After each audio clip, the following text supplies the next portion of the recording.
प्यारे मित्रों, नमस्कार। आज का हमारा विषय है वरिष्ठ नागरिकों को यानी सीनियर सिटीजन्स को अपने 8 राज यानी सीक्रेट्स किसी को नहीं बताना चाहिए। आज भी हिंदुस्तान में वरिष्ठ नागरिक यानी सीनियर सिटीजन्स को लोग सम्मान की दृष्टि से देखते हैं। ट्रेन, बस, हवाई यात्रा के साथ-साथ बैंक्स और अन्य प्रतिष्ठानों में सीनियर सिटीजन के लिए अलग सुविधा दिया जाना या विशेष व्यवस्था किया जाना इस बात को बल प्रदान करता है। वैसे भी वरिष्ठ नागरिकों के पास दुनियादारी की समझ, जीवन का अनुभव और नई पीढ़ी को देने के लिए स्किल्स के साथ-साथ ढेर सारी शुभकामनाएं और आशीर्वाद होता है। बस दिक्कत यह होती है कि लेने वालों को वरिष्ठ नागरिक और उनके ज्ञान आउटडेटेड लगते हैं। कभी-कभी तो उनके घर में ही उनकी सुनने वाला, उनसे सीखने वाला, उनको जानने वाला और उनकी मानने वाला तो उपलब्ध नहीं होता। इस क्रम में सीनियर सिटीजन एक अलग प्रकार के उतावलेपन से ग्रसित हो जाते हैं और थोड़ी सी गुंजाइश दिखते ही या मौका मिलते ही शुरू हो जाते हैं। एक बार उनके ज्ञान और अनुभव की धारा बह निकली तो उसमें क्या क्या बह जाएगा उन्हें खुद पता नहीं होता। कभी कभी तो वे इतना कुछ साझा कर देते हैं कि सिर्फ अपने लिए ही नहीं बल्कि अपने परिवार के लिए भी समस्या खड़ी कर देते हैं। सबसे पहले हम आप सभी लोगों का हृदय से धन्यवाद देते हैं कि आपने हमारे चैनल को सब्सक्राइब किया है। यदि नहीं किया है तो कृपया सब्सक्राइब करें, शेयर करें और अपनी राय कमेंट बॉक्स में जरूर लिखें। यदि आपके पास समय अभाव हो तो आप 1 2 3 लिख करके और हमारा उत्साहवर्धन कर सकते हैं। यदि आप सीनियर सिटीजन हैं और आपको बातचीत करने या यूं कहिए गप करने का शौक है तो आपको कुछ बातें जो व्यक्तिगत स्तर पर राज या सीक्रेट्स की श्रेणी में आते हैं किसी से भी शेयर नहीं करनी चाहिए। पहली बात है एज, आपकी उम्र। बहुत से लोग आपकी उम्र जानना चाहते हैं। प्रश्न यह है कि आपकी उम्र से सामने वाले को क्या लेना देना है। उम्र जानने के पीछे मंशा बिल्कुल स्पष्ट होती है। या तो आपको महसूस कराने के लिए कि अब आप किसी काम के नहीं, अथवा आपको डिमोरलाइज करने के लिए कि आपके उम्र के जो लोग हैं वो चुपचाप बैठ करके और भजन कीर्तन कर रहे हैं, अथवा आपको डराने के लिए लोग रेफरेंस देते हैं कि फला व्यक्ति को हार्ट अटैक हो गया, वो पैरालाइज हो गया, वो भगवान को प्यारा हो गया। कुछ लोग बहुत स्मार्ट होते हैं, वो सीधे उम्र नहीं पूछते हैं, आपसे आपकी रिटायरमेंट एज पूछेंगे, अथवा ये पूछते हैं कि आपने मैट्रिक किस साल में किया था। क्यों भाई, मेरी उम्र में आप इतना इंटरेस्ट क्यों ले रहे हैं। ये वही नेगेटिव लोग हैं जिनके लिए हम सीनियर सिटीजन सिर्फ एक मनोरंजन के साधन हैं। इसलिए अगर कोई भी आपसे आपकी एज पूछता है तो प्यारा सा जवाब दे दीजिए, साहब सीनियर सिटीजन हूँ लेकिन एनर्जी 55 वाली है और मैं बहुत आनंद में हूँ। इससे आपका मजाक उड़ाने वाले लोग डिस्करेज होंगे और आप जीवन के प्रति एक सकारात्मक सोच के साथ आगे बढ़ जाएंगे। एक दूसरा तरीका भी है, आपकी कोई उम्र पूछता है तो आप उनको मोदी जी की उम्र बता दीजिए कि साहब वो 75 ईयर्स के हैं। ट्रम्प की गोली है, ट्रम्प जी 79 ईयर्स के हैं। यानी जिस तरह से नेता लोग बात करता है, पूछता कुछ है जवाब कुछ दीजिए। सीधी सी बात है, किसी को भी अपने एग्जैक्ट उम्र को बताने यानी दिन, महीना और वर्ष को उद्धृत करने की कोई आवश्यकता ही नहीं है। दूसरा है डिजीजेस, बीमारियां। सामान्यतः जब दो वरिष्ठ नागरिक मिलते हैं तो वो अपनी अपनी बीमारियों और दवाइयों वगैरह पर चर्चा शुरू कर देते हैं। भाई WHO की रिपोर्ट कहती है कि 60 प्लस वाले 80 से 85% लोगों को कम से कम एक क्रॉनिक बीमारी और 50 से 60% लोगों को कम से कम 2 क्रॉनिक बीमारी होती है। होता यह है कि कुछ लोग आपकी बीमारियों के बारे में पूरी जानकारी हासिल करके उसे या तो यहाँ वहाँ रेफर करते रहेंगे। आपको भले ही कोई गंभीर समस्या नहीं हो लेकिन सोसाइटी में आपको एक बीमार व्यक्ति के रूप में प्रेजेंट किया जाने लगेगा। आप क्यों बीमार व्यक्ति के रूप में पहचान बनाना चाहते हैं? आपको क्या बीमारी है, कौन सी दवा लेते हैं, कौन सा मेडिक्लेम लिए हैं, सब कुछ शेयर करने की क्या जरूरत है। यह कहा जा सकता है भाई कोई बीमारी है तो जवाब दीजिए। इस उम्र में जो भी राज रोग होना चाहिए उसमें से 1-2 मुझे भी है, लेकिन मैं प्रॉपर्ली चेकअप करा रहा हूँ, दवाइयाँ ले रहा हूँ, डॉक्टर्स के संपर्क में हूँ और मस्ती वाली ज़िंदगी जी रहा हूँ, हो गया। सामने वाला कोई भी व्यक्ति आपको स्वामी जी बन करके रोग मुक्त करने वाला नहीं है। इसलिए स्मरण रखें कि रोगों की चर्चा करने से आप रोगों को बढ़ाते हैं, रोग घटते नहीं हैं। तीसरा, मनी एंड एसेट, धन दौलत। वरिष्ठ नागरिक अलग तरह के कॉम्प्लेक्स यानी ग्रंथि से के शिकार होते हैं। जो सामने मिलता है उसे यह महसूस कराने की कोशिश करते हैं कि मैंने बहुत कुछ किया है, मैं बहुत समझदार हूँ, मैंने बहुत वेल्थ क्रिएट किया है, मेरे पास बहुत है।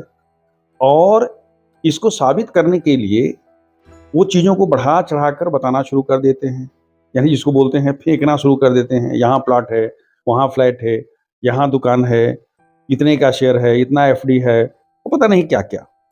थोड़ा सोच समझ कर, ताकि आपकी आमदनी के बारे में लोगों को पता है। दूसरा, कभी कभी लोग ये भी कहते हैं मैं घर में हमेशा 1-2 लाख रुपया रखता हूँ। कहीं ऐसा नहीं हो कि आपकी जानकारी आप पर ही शक की सुई खड़ी कर दे। और सावधान रहिए, कहीं अपनी जानकारी शेयर करने के चक्कर में आपके यहाँ ईडी और इनकम टैक्स का छापा ना पड़ जाए, अथवा आपके यहाँ फ्रॉड करने वाले या लूटने वाले ना आपके पास पहुंच जाए। कुछ नहीं होगा तो सामने वाला आपसे उधार ही मांग लेगा और आप अपने ईगो को सेटिस्फाई करने के लिए उधार दे के फंस सकते हैं। पुरानी कहावत है ना, अपनी बीवी को और अपने धन संपत्ति को छिपा कर रखना चाहिए, सबको दिखाने की जरूरत नहीं है। और सबसे बड़ी बात यह है कि आप सामने वाले को क्या प्रूव करना चाहते हैं, क्यों प्रूव करना चाहते हैं। इसलिए आपके पास जो है वो आपका है, आप उससे संतुष्ट रहिए और सामने वाले को डरका दीजिए। फोर्थ पॉइंट है मिसडीड, यानी गलत कार्य। कभी कभी लोग खुद को बहुत चालाक, स्मार्ट और इंटेलिजेंट दिखाने के चक्कर में अपने जमाने के किस्से या कुकृत्यों का वर्णन ऐसे करते हैं मानो वो किसी फिल्म का स्क्रिप्ट लिख रहे हों।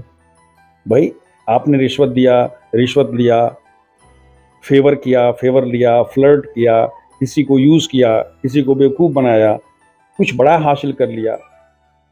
जब आप इस तरह की बातें करते हैं तो सामने वाला आपको भले ही वाह वाह करे, आपकी तारीफ करे, आपका हृदय गदगद हो जाए, लेकिन अंदर अंदर आपके प्रति उसके मन में एक घृणा का भाव होगा। उसके मन में एक उबकाई जैसी बात आएगी कि भाई ये कितना गंदा आदमी है जिसने इतना अनैतिक कार्य किया है। इसलिए यदि आपने कोई कुकृत्य किया है तो पहली बात है कि आपको उसका पश्चाताप होना चाहिए और अगर संभव हो तो प्रायश्चित करना चाहिए। अपने मुंह मियाँ मिट्ठू बनने के चक्कर में लोगों की नज़र में गिरना कहाँ की बुद्धिमानी है। सच तो यह है कि ऐसी बात आपके किसी को भी नहीं बतानी चाहिए। कुछ बातें ऐसी होती हैं जिसे व्यक्ति और भगवान के अलावा किसी को नहीं जानना चाहिए। वो अब आप डिसाइड कर लीजिए कि ऐसे जीवन की कौन कौन सी बातें हैं, जवानी की कौन कौन सी बातें हैं जो सिर्फ आपको और भगवान को पता होना चाहिए। और एक बहुत बड़ा खतरा ये है कि आजकल तो आप जब बात कर रहे हैं तो आपको पता भी नहीं चलेगा, आपकी ऑडियो और वीडियो रिकॉर्डिंग हो जाएगी, कल आपका वीडियो वायरल हो जाएगा। तो इस एज में आकर के आप कहीं मुंह दिखाने लायक नहीं रहेंगे। इसलिए सावधान रहिए और ये राज किसी को बताने की जरूरत मत करिए। पर्सनल इश्यूज यानी व्यक्तिगत समस्याएं। देखिए, ओल्ड एज में सामान्यतः पति पत्नी में अनबन रहती है, तू मैं होती रहती है, क्योंकि दोनों के पास करने के लिए कुछ खास होता नहीं है। वो कहते हैं ना, वयस्य गते कह काम विकारः, शारीरिक आकर्षण और भोग की अनुपस्थिति, अपनों की उपेक्षा, हताशा जैसी चीज़ों के वजह से संबंध बिगड़ जाते हैं। कुछ लोग बड़े चाव से सुनाते हैं, हम पति पत्नी के रूप में पिछले 10 वर्षों से रहना बंद कर दिए, हम अलग अलग कमरे में सोते हैं, मैं ही हूँ जो उसको झेल रहा हूँ या झेल रही हूँ। सोच कर देखिए कितनी शर्मनाक बात है। व्यक्तिगत मामलों को तनावपूर्ण संबंधों का तमाशा बनाना मेरी मूर्खता नहीं तो क्या है। कुछ लोग बड़े शौक से कहते हैं कि मैं उसके साथ डेट कर रहा हूं या डेट कर रही हूं, मैं उसको पसंद कर रहा हूं। अरे भाई, हो सकता है कि आपने इसको बिल्कुल हल्के और मजाक के तौर पर कह दिया हो, आपकी बात में 1% भी सच्चाई ना हो, लेकिन आपने लोगों की नज़रों में अपने आप को गिरा लिया। इसलिए कोई भी व्यक्तिगत बात जो सिर्फ आप या आपके अपनों तक रहनी चाहिए के लिए सीमा निर्धारित कर लीजिए। अब आपके पास ज़्यादा अनुभव है, आप अपनी समस्याओं का समाधान खुद ढूंढ सकते हैं। इसलिए व्यक्तिगत मामलों में चुप रहिए, खुश रहिए, खुशी बढ़ाइए और अपनों की तथा अपनी भद्द पिटवा करके लोगों को खुश होने का मौका मत दीजिए। फैमिली इश्यूज, पारिवारिक समस्याएं। परिवार है तो इश्यूज रहना स्वाभाविक है। कभी बच्चों का आपसी तालमेल की समस्या हो सकती है, उनके रिलेशन की प्रॉब्लम हो सकती है, फाइनेंशियल इशू हो सकता है, प्रोफेशनल इशू हो सकता है, बच्चों की नौकरी का, बिजनेस का, डिफरेंट टाइप के पारिवारिक दिक्कतें आ सकती हैं। कुछ भी हो सकता है और होता है, लेकिन जो भी समस्या है वो आपके घर की है, आपके अपनों की है। उसे लोगों के साथ शेयर करके पब्लिक डोमेन में क्यों लाना चाहते हैं? सच तो यह है कि परिवारों में बड़े-बड़े इश्यूज होते हैं और लोग बैठ कर के, बात करके, मिल करके सॉर्ट आउट करते हैं, सॉल्यूशन निकालते हैं। हाँ, यदि कोई आपका सही में शुभचिंतक है, जो समझदार है, आपके परिवार के सदस्य जैसा है और वो आपकी समस्या के हल करने में सहायक हो सकता है, उसकी हेल्प लेने में कोई हर्ज नहीं है।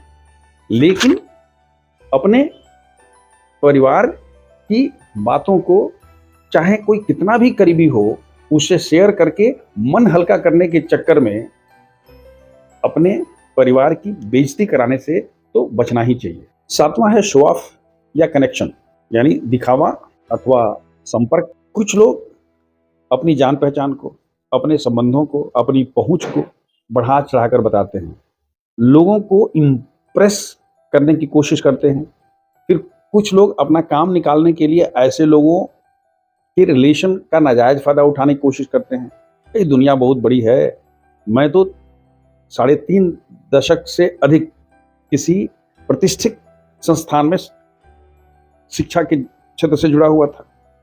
स्वाभाविक है, मेरे बहुत से स्टूडेंट्स पॉलिटिक्स में हैं, ब्यूरोक्रेट्स हैं, टेक्नोक्रेट्स हैं, बैंकर्स हैं, बड़ी-बड़ी पोजीशन में हैं, दैट्स ऑल। इसमें मेरी क्या क्रेडिट है? उन सभी सक्सेसफुल लोगों के जीवन में मेरे जैसे सैकड़ों टीचर्स आए होंगे।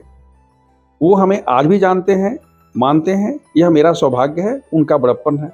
लेकिन अपना या किसी अन्य व्यक्ति के लिए स्वार्थ सिद्धि के लिए उस रिलेशन को भुनाना दुर्भाग्य की बात होगी।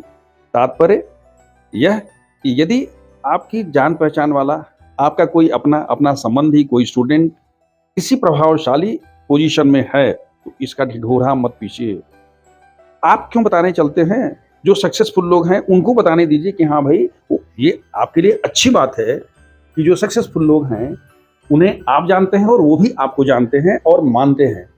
लेकिन इसको ऐसा रंग मत दीजिए कि आप बहुत प्रभावशाली हैं। यह आपका छिछलापन, ये आपके इमेच्योरिटी को प्रदर्शित करता है। देखिए, जो 8वां है मैंने उसमें लिखा है दिल, यानी जिसको हार्ट बोलते हैं। देखिए, यदि आप सीनियर सिटीजन हैं और सोशल मीडिया पर एक्टिव हैं, तो निश्चित रूप से व्हाट्सएप मैसेज आपको जरूर आया होगा, हाय क्या कर रहे हो, या डीपी पर एक सुंदर सी लड़की का फोटो, फेसबुक पर कोई अच्छा सा फॉरेनर का नाम, फ्रेंड रिक्वेस्ट, कभी कभी अर्धनग्नावस्था में व्हाट्सएप कॉल। यही तो हनी ट्रैप है, यही तो डिजिटली अरेस्ट होने की पहली सीढ़ी है। कभी कभी फोन कॉल आते हैं, लोग कहते हैं कि साहब आप 1 दबाइए, 2 दबाइए, 3 दबाइए, और आप करते चले जाते हैं। ये बिल्कुल अच्छी बात है कि भाई आप बहुत कुछ जानना चाहते हैं, सीखना चाहते हैं, लेकिन सावधानी भी जरूरत है, नहीं तो आपका जितना बैंक अकाउंट है उसको खाली होने में देर नहीं लगेगा। देखिए, बुजुर्गावस्था में अकेलापन, आइसोलेशन आम बात है। इसलिए जालसाजों और धोखेबाजों के सॉफ्ट कॉर्नर सामान्यतः सीनियर सिटीजन होते हैं। मुझे भी मैसेज आते हैं, good evening, how are you. सामान्यतः जो हमारे पुराने स्टूडेंट्स हैं वो हमको हरिओम लिखते हैं या नमस्ते अशोक सर जरूर लिखते हैं, लेकिन इसके बावजूद भी मैं हमेशा लोगों को लिखता हूँ, dear your mobile number is not saved, can you please tell me you are from which batch, और अपने बैच के 1-2 दूसरे बच्चों का भी नाम बताओ। Hope you are my student. लोग फोन नहीं करता है और जब हमें थोड़ा सा भी डाउट होता है तो या तो हम उस फ़ोन को ब्लॉक कर देते हैं, और कोई भी फेसबुक में अगर फ्रेंड रिक्वेस्ट भेजता है तो उसको मैं डिलीट कर देता हूँ। तात्पर्य यह है कि अब आपका दिल थोड़ा-सा उम्र-दराज़ तो हो ही गया है, इसलिए उसको सँभाल कर रखिए।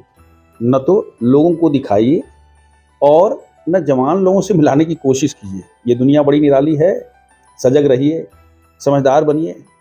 मुझे पूरी उम्मीद है कि आप मेरे इशारों को समझ रहे होंगे। कोई पुराना गाना है ना, हम ही लोगों के ज़माने का है, इशारों को अगर समझो तो राज को राज रहने दो। ऐसे जितने भी सीक्रेट्स आपके हैं, आपके परिवार के हैं, आपके लाइफ से रिलेटेड हैं, सबको अपने तक रखिए।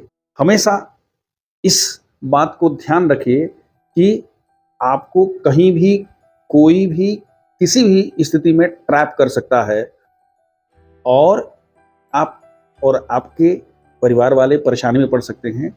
इसलिए अपने किसी भी राज को किसी से भी शेयर करने की सलाह नहीं दी जाती है। इसके अलावा भी हो सकता है कि आपके ज्ञान और अनुभव से हमारे हज़ारों यूट्यूब मेंबर्स, जो फैमिली मेंबर्स हैं, उनको फ़ायदा हो सकता है। तो आप कमेंट बॉक्स में अपना इनपुट ज़रूर दे सकते हैं, जिससे मैं भी इनरिच हो सकूं और हमारे जो मेंबर्स हैं उनको भी फ़ायदा पहुंच सकता है और पहुंच सके। इन्हीं शब्दों के साथ हम आपकी स्वास्थ्य और सुरक्षा की भगवान से कामना करते हैं।